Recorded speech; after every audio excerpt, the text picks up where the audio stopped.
On today's video, we take a deep dive into Slash's legendary solos from Welcome to the Jungle.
Hey there kids, it's your good buddy, Uncle Ben. Recently over on Sweetwater's channel I gave you guys a complete breakdown on the exact right way to play the intro to Welcome to the Jungle by Guns N' Roses, including all those delay settings and all that jazz. And I figured while I was kind of digging around through that tune, I might as well give you guys a complete lesson on how to play both of Slash's solos from that tune. They're both really fun to play, not too difficult, and full of Slash's trademark bluesy goodness. As always, this video is brought to you guys by everybody who supports my channel over on my Patreon page, patreon.com/BenEllerGuitars. Sign up today, even for just $1 a month, you're going to get access to a ton of downloadable tabs, backing tracks, bonus lessons, and so much more. So don't delay, sign up today. Now, it only makes sense that if you're playing a Slash solo, you should do it on a Slash guitar, right? So that's why I'm playing this beautimous Slash Victoria Gold Top Gibson Les Paul that I got recently through Sweetwater. Of course, as part of their guitar gallery program, I was able to select exactly which one of these I wanted. I got the pick of the litter, and I chose this big old burly 10-pounder. And I gotta tell you guys, it is just 10 pounds of tone, which I think is what the doctors told my mom after I was born. I was a big baby. Now let's put this thing to use and start digging through these solos. I want to remind you guys too that I have another video here on my channel called 5 Hidden Licks that Slash played in Welcome to the Jungle that details a lot of the really cool licks that he plays in the verse and middle section of the tune, so be sure to check that one out as well. As usual for GNR, we are tuned down slightly more lowlier. I am down 1/2 step, and so can you. So this solo takes place over that really cool E-based riff, and it's mainly based around the E blues scale as well as some E dominant sounding stuff to give it that kind of funky bluesy flavor. We mainly hear that in the intro dyads that we slide into here. Check these out.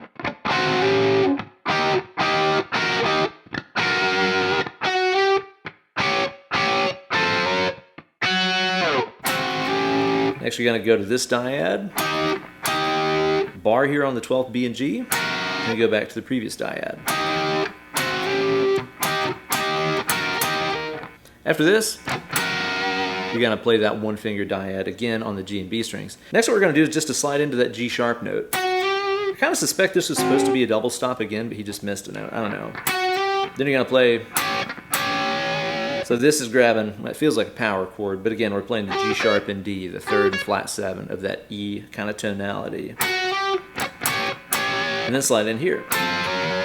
So this is the B note and the D note again here. One thing to pay close attention to in those dyads is the use of the major 3rd, G sharp, and the flat 3rd, G, taking place side by side right there.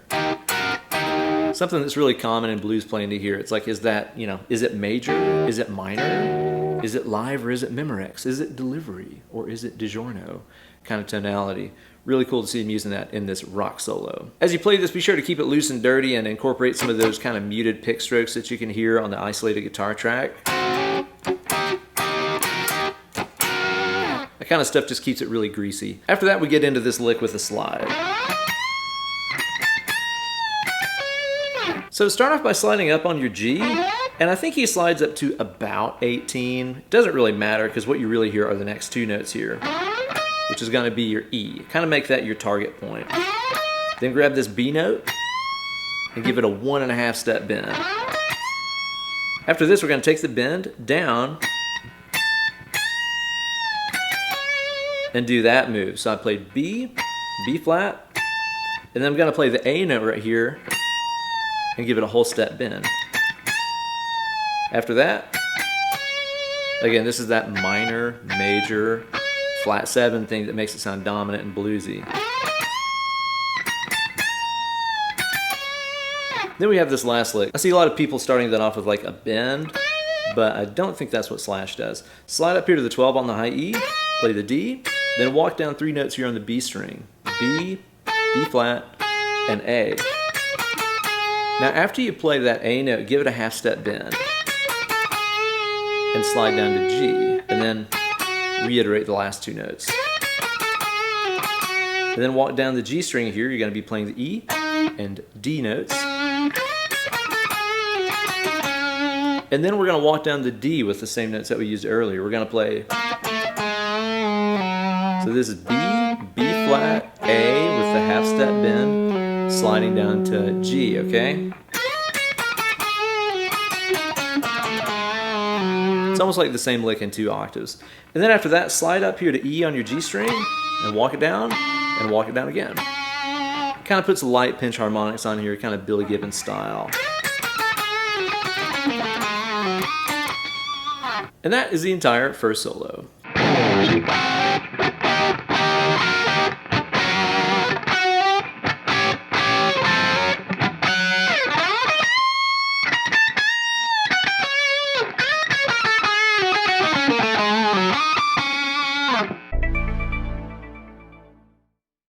The second solo starts off over that same E bass riff as earlier, but then it starts to mutate and change around into some different keys. We're going to go from C sharp to B a couple times, back up to E, back to B, back to E and B and F sharp. It's honestly just kind of all over the place. A lot of G&R tunes feature really random key changes like this. Pretty interesting. The song structures on this record are all over the place. The key signatures are all over the place. The reason that I point this out is because the worst thing you could do is to learn all these licks and say to yourself, okay, these work in the key of E. That's where we started. And then you start trying to play some of these over other stuff that's based on E. It's not going to work. Because some of these licks are based around some of those other chords that are going by. So if you want to get the most out of this lesson and learn the most from Slash's soloing, be sure to really observe what riff, what chord these licks are being played over. Then you can start to repurpose those things into your own playing. First thing in the solo are those nasty, screaming Hendrix-style unison bends on E. So grab the 12 on the high E, the 15 on the B, and hold that 12 on the high E still while you push the B string up a whole step. It's important to make those as raunchy as possible. Let those bends down really slow so that they really scream at you, you know? We're gonna have some more unison bends, this time on B. So I'm starting off here on the B12 and G14. Gonna bend that guy up, and then go here to the high E under your bar, then play these 2 notes on the B string, okay? Pre-bend this G14 up about a half step. Let it down, play the 12 on the G. I love that phrase. And then you're gonna play a whole step bend here on the B string.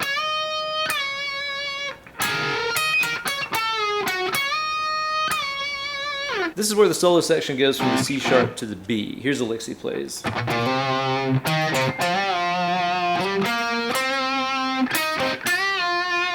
Really simple idea if you think about it, because first he's playing the root of that C sharp against C sharp. Then when he plays this, that's landing him on the 5th of that B chord that's happening at that point.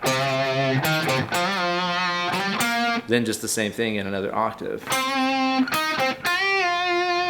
Then he plays this lick on the B string. He kind of has this cool like upwards bend on the E note right here. Adds a lot of character to it. And then you're gonna grab this double stop here on the B and high E strings. Then do that bend again with a pull off here to the 5 on the B string only. And then you're gonna play these 2 notes on the G. So it's like, and then you're gonna jump over here to the B string fret number 2 for these kind of E pedal tone licks. So that was E, D, C sharp, and B. Double stop here on G and B. A little pull off there too. So that was a little hammer on to G sharp. Again, flirting with that major tonality again right there. Then we have this little pickup to a B bass lick. So you can see how the pick is kind of bouncing from the fretted note to the open B, sort of like the intro in a way. And you'll notice there the B string just kind of continued ringing as you play those last couple licks on the D right there. Then we're back over E. We're going to play this. Love that lick too, that's really cool. Notice that was a pre-bend. Not a lot of pick strokes right there either. Just the one on the D string. And then over that last B chord, we're going to play this.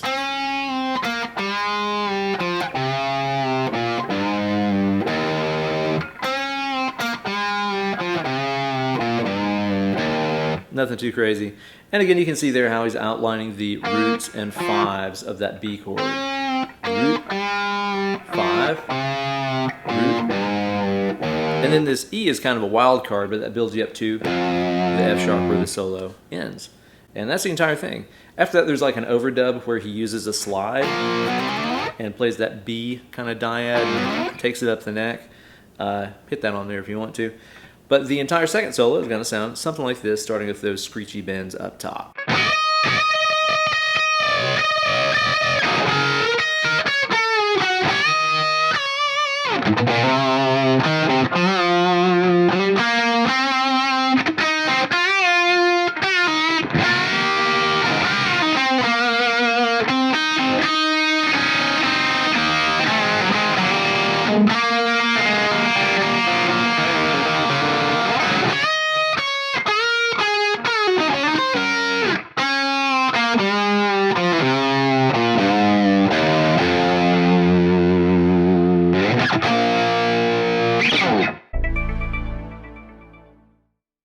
So there you go, guys, some tasty licks from the mind of Saul himself. Let me know in the comments section what other classic Guns N' Roses or, just Slash solo album solos you guys would like to learn in the future. I'd like to be putting this beautiful guitar to work a little bit more, so let me know what you guys would like to see next. If you like this video and want to help support my channel, be sure to sign up today for that Patreon page at patreon.com/BenEllerGuitars. You'll get tabs to go along with this lesson, as well as a ton of other bonus stuff. And be sure to check out the video on Sweetwater's channel showing you guys exactly how to play the intro. That way you can add that one into your lick arsenal as well. Lick arsenal. That sounds weird. Or maybe not, if that's what you're into. Thanks so much for liking this video and subscribing to my channel. Be sure to ring the bell down there for notifications every time I upload a new slice of fried gold. But now it's time to get away from the computer and go play some guitar. Let's click it. More picking.